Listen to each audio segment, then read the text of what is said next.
La French Tech, elle, pendant ce temps-là, est en pleine forme. Malgré la correction du marché américain, les levées de fonds de nos pépites continuent de progresser. On a reçu tout à l'heure à 6h45 Innovafeed qui a levé 250 millions d'euros.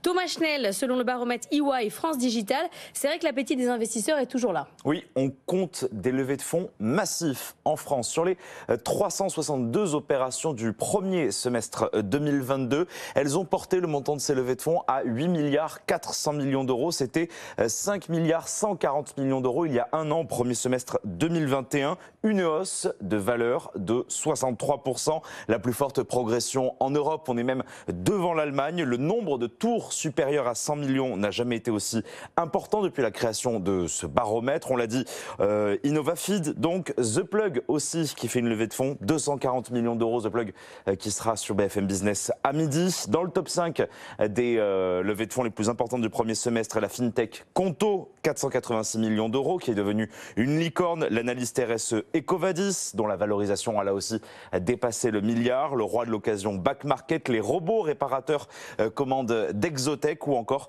NW Group, 104 millions d'euros levés, qui est aussi devenu une licorne. Alors au-delà de ces valorisations, ce qui est aussi formidable dans cet écosystème de la French Tech, c'est que malgré la conjoncture économique qui s'assombrit, les French Tech restent optimistes pour les mois qui viennent. Oui, c'est ce que nous expliquera EY quand il viendra dans le Good Morning Business. La quasi-totalité des startups prévoit d'embaucher cette année. 39% d'entre elles prévoient même de doubler leur chiffre d'affaires. Un quart d'entre elles se déclarent désormais rentables. Le principal défi pour les startups françaises, ça reste leur rapport aux GAFAM. Elles se sentent toujours dépendantes pour 65% d'entre elles de ces géants américains. L'autre défi, les bouleversements environnementaux pris en compte dans la RSE. 37% des startups interrogées contribuent à la responsabilité sociétale des entreprises. Elles mesurent leurs conséquences environnementales.